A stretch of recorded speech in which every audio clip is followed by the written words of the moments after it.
जय हिंद। आज हम जानेंगे परिमेय संख्या और अपरिमेय संख्या क्या होता है, रेशनल नंबर और इरेशनल नंबर क्या होता है। ऐसी संख्या जिसे हम p बटा q के रूप में लिख सकते हैं, अर्थात अंश बटा हर के रूप में लिख सकते हैं, वो परिमेय संख्या होती है। जैसे ऐसी संख्या जिसे हम p बटा q अर्थात अंश बटा हर के रूप में लिख सकते हैं, जहाँ p और q क्या होना चाहिए, पूर्णांक होना चाहिए। p और q क्या होना चाहिए, पूर्णांक।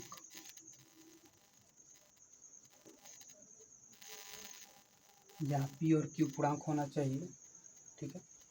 जहाँ q equal to not zero, जहाँ q का मान जीरो नहीं होना चाहिए, अर्थात जब हम अंश बटा हर के रूप में किसी संख्या को लिखते हैं तो उसका जो हर होता है वो जीरो नहीं होना चाहिए, वही होता है परिमेय संख्या। एग्जाम्पल जैसे 1 2 3 3 बटा 2 7 बटा 4 या माइनस में 1 2 3 या जीरो हो गया, ये सारी सारी संख्या परिमेय संख्या कहलाएगी। इसे हम p बटा q के रूप में लिख सकते हैं।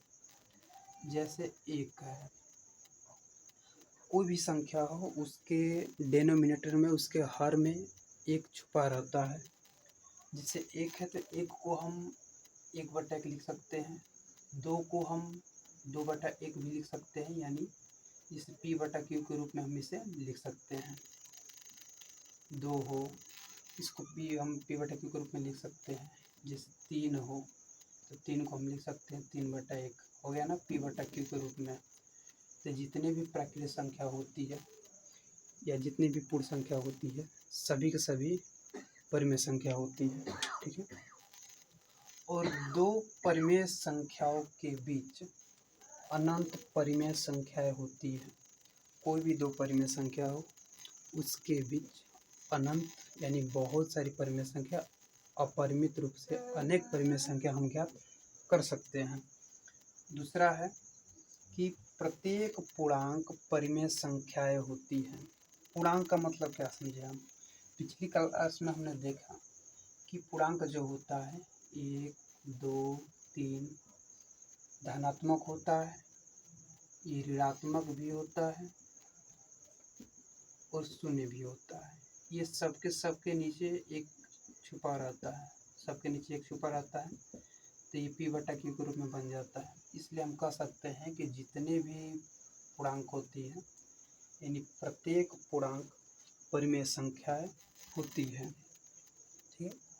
तीसरा है कि प्रत्येक परिमेय संख्याएं पूर्णांक नहीं होती है।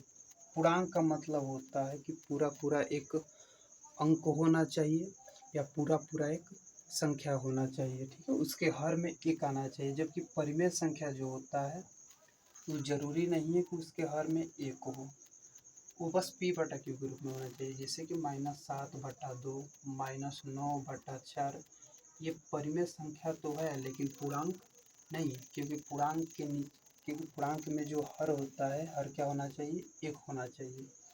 जैसे कि 10/2 ये परिमेय संख्या है और पूर्णांक भी है। हमने यहाँ लिखा कि प्रत्येक परिमेय संख्या है। प्रत्येक का मतलब एक एक करके जितनी भी परिमेय संख्या होती है वो सब के सब, ठीक है। प्रत्येक परिमेय संख्या है वो सब के सब पूर्णांक नहीं होती है। चौथा है कि प्रत्येक परिमेय संख्या है पूर्ण या प्राकृतिक संख्या नहीं होती है। जितना भी परिमेय संख्या होती है, ठीक है, वो जरूरी नहीं है कि पूर्ण संख्या हो, वो प्राकृतिक संख्या हो, क्योंकि पूर्ण संख्या और प्राकृतिक संख्या कभी माइनस में नहीं होता है, वो हमेशा धनात्मक होता है। जबकि परिमेय संख्या धनात्मक भी होता है और ऋणात्मक भी होता है, और उसको हम धनात्मक भी लिख सकते हैं। इसलिए यहाँ पे परिमेय संख्या जो होगा वो पूर्ण संख्या और प्राकृतिक संख्या लिखेंगे कि नहीं होता है। पांचवा है कि प्रत्येक पूर्ण या प्राकृतिक संख्याएं, जितनी भी पूर्ण संख्या और प्राकृतिक संख्या होती है, सब के सब परिमेय संख्या होती है। पूर्ण संख्या यानी जैसे जीरो भी परिमेय संख्या है, इसको हम p बटा q के रूप में लिख सकते हैं। एक देख लेते हैं, या दो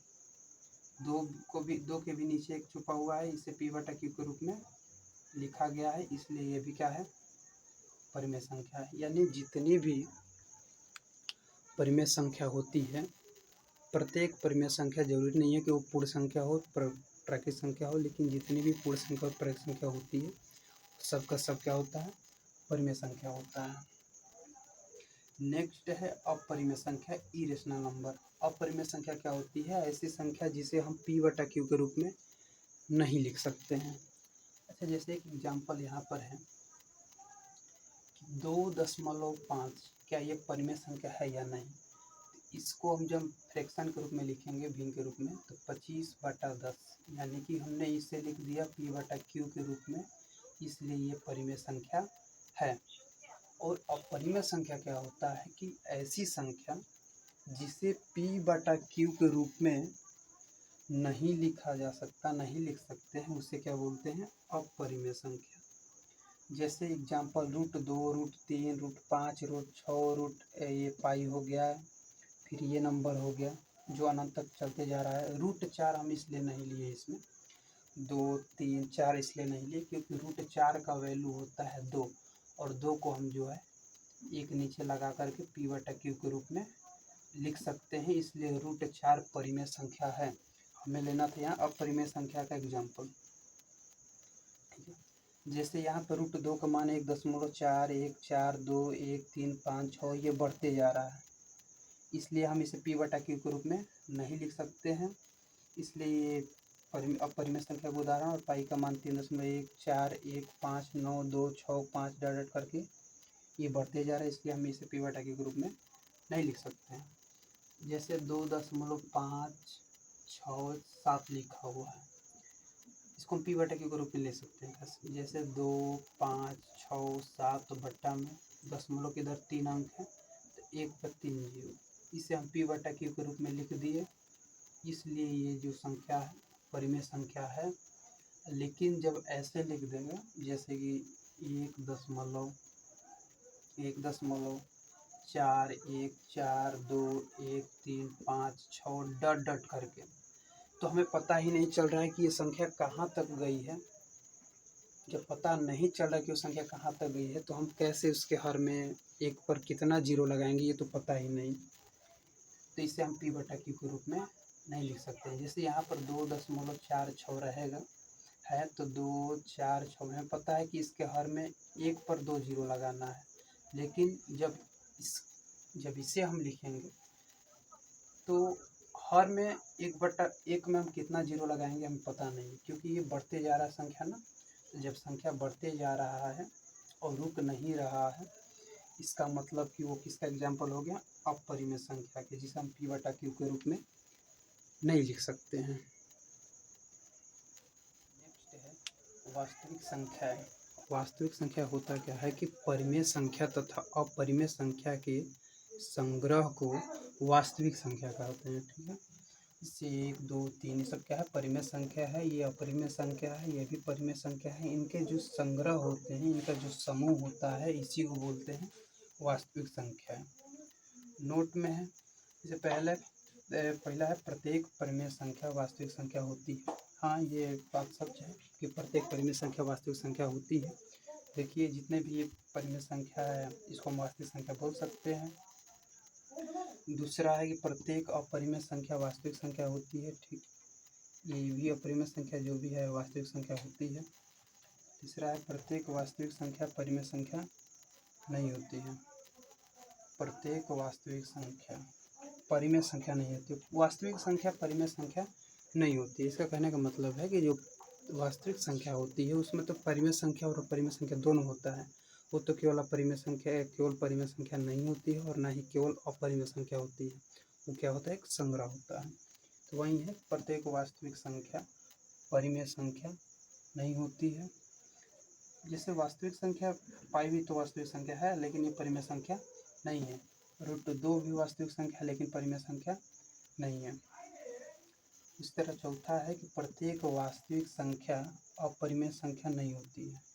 ये सच है कि वास्तविक संख्या जो भी होता है, प्रत्येक वास्तविक संख्या अपरिमेय संख्या नहीं होता है। जिसे 2/4 क्या है, परिमेय संख्या है। क्या है, परिमेय संख्या लेकिन अपरिमेय संख्या नहीं है। अपरिमेय संख्या नहीं है लेकिन परिमेय संख्या है, क्योंकि भाग देने पे ये क्या होगा, ये सीधे p बटे के रूप में लिख सकते हैं तो परिमेय संख्या है, p बटे के रूप में नहीं लिख सकते हैं तो परिमेय संख्या कहलाएगा। ये तो वास्तविक संख्या है ही। तो प्रत्येक वास्तविक संख्या परिमेय संख्या नहीं होती है, प्रत्येक वास्तविक संख्या परिमेय संख्या नहीं होती है, लेकिन परिमेय संख्या हो या अपरिमेय संख्या हो वो वास्तविक संख्या कहलाती है।